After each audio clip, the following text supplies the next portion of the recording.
አባይን ገድበናል ጉዞ ወደ ቀይባር ከወንድም ኤርትራ ጋር በመሆን ይህንን አገዛዝ ልንቆርጥ ይገባል። እንጥሉን ነው መቁረጥ ያለብን። ኢትዮጵያ ውስጥ ያለን የነጻነት ታጋዮች ተባብረን እሱ ከኬንያ ጋር ሆኖ የኦሮሞ ህዝብን ወግቷል። ከሱዳን ጋር ሆኖ የአማራ ህዝብን ወግቷል። ከኤርትራ ጋር ሆኖ የትግራይን ህዝብ መውጋቱ የሚታወቅ ነው። ይሄንን ታሳቢ በማድረግ ዛሬ ይቅርታ ተባብለናል። ጽምዶ ትግራይና ኤርትራ ህዝብ ለህዝብ ግንኙነት ጀምረዋል። አማራ ጉዞ ላይ ነው ያለነው ወደ ኤርትራ ጽምዶ ጋር ለመቀላቀል። እዛ እንደደረስን ሪፖርት እናደርግላችኋለን። በነገራችን ላይ ወደ ኤርትራ ስንጓዝ አሁን ሁለተኛ ጊዜያችን ነው። እንደ ተጋሩና አማራ ፎረም ትልቅ ክብርና ኩራት ይሰማኛል።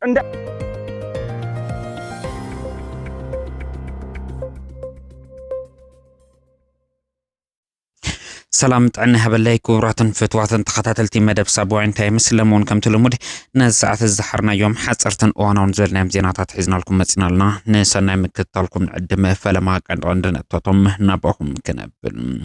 نبر ام حداري زوبادو بتግራይ ዝኾና አይተሃፍቱ ኪሮስ ናይ ሰላም አማራጭታት ሙሉ ተዓጽየም ናብ ብረታው ቃል ስክንአቱ ዝተገደድና ክብል ጠቂሶም ዝርዝር ሓበሬታ ክህልወና እዩ ብኻሊ ዜና ድማ ሚኒስትር ዜና ኤርትራ አይቴ የማነ ገብረ መስቀል ንመንግስት ኢትዮጵያ ተረር ዝበለ መግለጽ ዘርጊሕሎም በር ባሕር ክትብሉ ወሳኒ ጉዳይኩም ከይትስእኑ ክብልውን አጠንቂቆሎም ተወሳኺ ሓበሬታ ክንካፍለኩም ኢና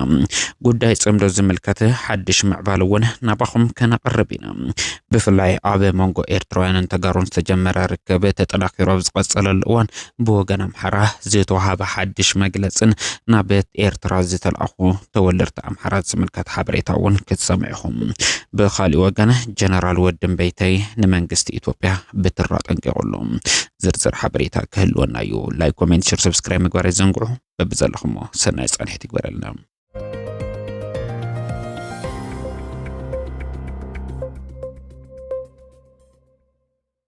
نبر عم حداري زوبادو تግራይ ዝኾነ አይቶ ሃፍቱ ኪሮስ ሓላፍነቱ ካብ ዝለቀቀ ወዚም ንፈለም ኣዋን ኣብ ሓራ መሬት ኮይኑ ቃለ ምሕተት ኣካይዱ አይቶ ሃፍቱ ኪሮስ ኣብ ዘካይዶ ቃለ ምሕተት ናይ ሰላም በረታት ስለዚ ተዓጽውና እዮም ናብ ብረታው ቃል ሰዓቲና ክብል ጠቂሱሎም ናይ ሰላም ኣማራጽታት ክንረከብ ንንውሕ ዝበል እዋናት ተቃሊስና ኢና ክብል ዝገልጽ ሃፍቱ ኪሮስ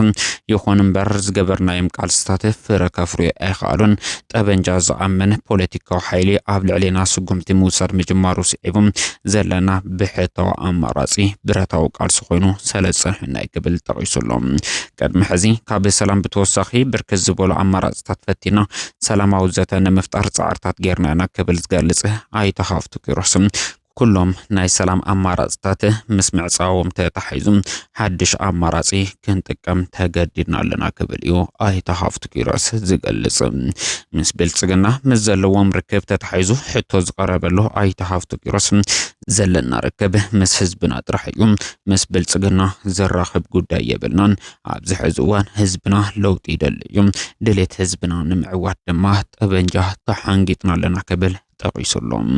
አይቶ ሃፍቱ ኪሮስ ካበራያ ብተወሳኹን ኣብ መላእ ትግራይ ለውጥ ዝደሊ ህዝቢ ብሰፊሑ ይረአሎም እዚ ተዓፊኑ ዝርከብ ህዝቢ ንሓንሳ እንሓዋሩን ኣብ ዝባኑ ተሰቂሉ ዝርከብ ገባት ዝኾነ ኃይሊ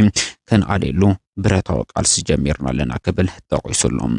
ቀጻለ አንፈታት አመልክቱውን ሃፍቱ ኪሮስ ዘኻቦር ኢቶ ከም ዘመላኽቶ ደማ ኣብ ዝቕጽሉ እዋናት ኣብ ዝወሰዱ ስጉምቲ ትግራይ ካብ ዝገባት ኃይሊ ሓራክና ወጻይና ክብል ጠቂሱሎም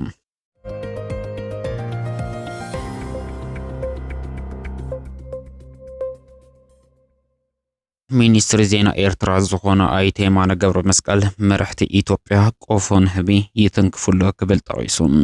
መንግስቲ ኢትዮጵያ ዓሰብ ብታሪክናትና እዩ ብምባል ዝጅምሮ ዘሎ መንቀስቃስ ካብ ኤርትራ ሓሊፉ ንቀርኑ አፍሪካ ናብ ከቢድ ቅልውላው ዘእቲ ክብል ጠቂሱሎም አይቴ የማነ ገብረ መስቀል ኣብ ዝሃቦ ስፍሕ ዝበለ ርእይቶ ከም ዘመላኽቶም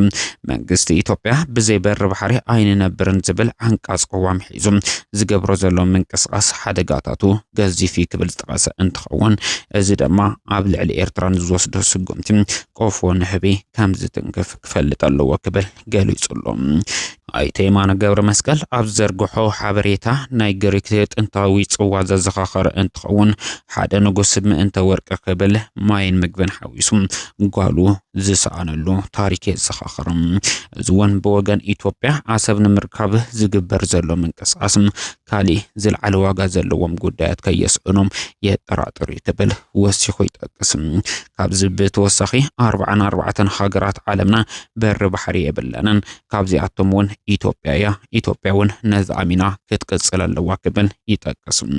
ኣብዚ ጉዳይ ኡዝቤኪስታን ድርብ ዕፅዋ ኣለዋ ክብል ዘዘኻኽር ኣይተ የማነ ገብረ መስቀል እዛ ሃገር ናብ ባሕሪ ክትኣቱ እንተኮይና ክልተ ሃገር ክትሓልፍ ትግደድ እያ ክብል ዝገልጽ ኣይተ የማነ ገብረ መስቀል ይኹን እምበር ከም ኢትዮጵያ ናብ ፀረ ሰላም ምንቅስቃስ ኣይኣትወትን ክብል ይጠቅስ።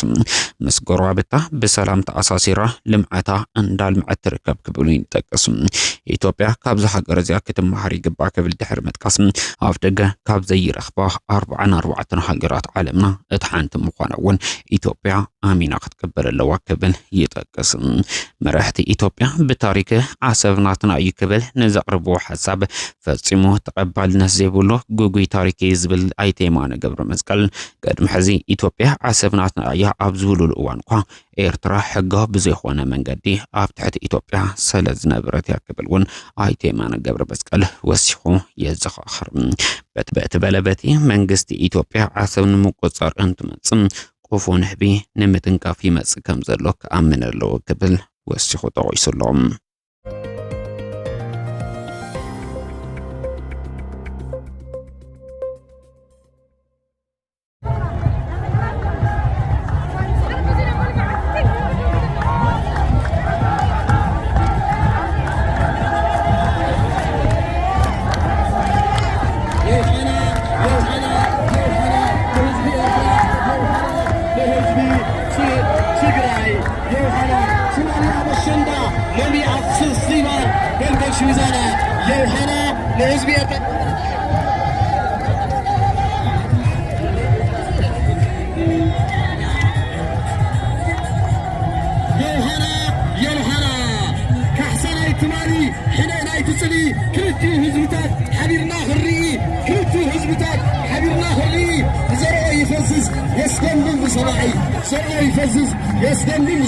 مجمريا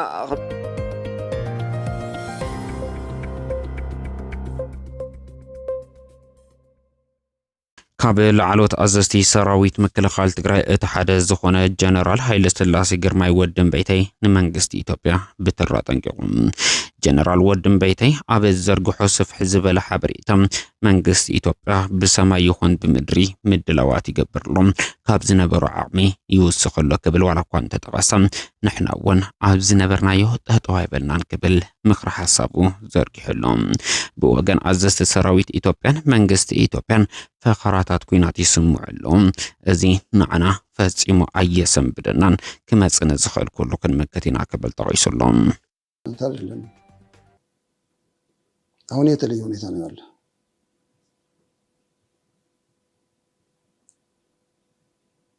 حقهم يوم ناي سماي حيل وسيقهم يوم ناي مكان هذا حيل وسيقهم يوم حاطين ماتين كله وسيقهم يوم سراويتون وسيقهم يوم وزين وين انتري امو كم نايت مالي كنا نزلنا ስለዚህ ተጠንቀቁ ተወበሏቸው ይብለለው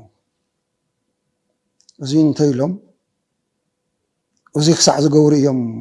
እንተዚ ክገብሩ እዮም ፈሪሞም በር እንተ ሰላም ለኸየም ናይ ማን ፈሪሞ ዝብል ኣብ ዕተተቱ እንታልካ ኣፍካ መዲኻ ክዛረብ የግብረካት ናይ ሕዘረዎም ብጣዕሚ መጠነ ሰፊሕ ዝኾነ ምድላዎም ለከታ ዝፈርምዋስ እዚ ኣክሳዕ ዘማሉ እያ እዚ ኣመሰማሉ ይፍክሩ ኣለዉ ይፈራርሑና ኣለዉ ኩሉ ክብልዎ ዝኽእሉ ነገር ይብል ኣለዉ ሕዚ እውን حدا نجر رسيعم يوم نايت أنيان تكنولوجي نايت صور تكنولوجي نبعل قواندين سوسين أي صورا نزف تقرأي ناين نتركو أتمان ناين نجوسين ناين نتاليان ناين ندروش فتحاول حتونه نزل على الهزبي قاع قلت كرداخ منبر أي صورا جوزيو تي سوي زنك أساسه نوتي تسوهم كعن رئي لنا مهار لهم كوزي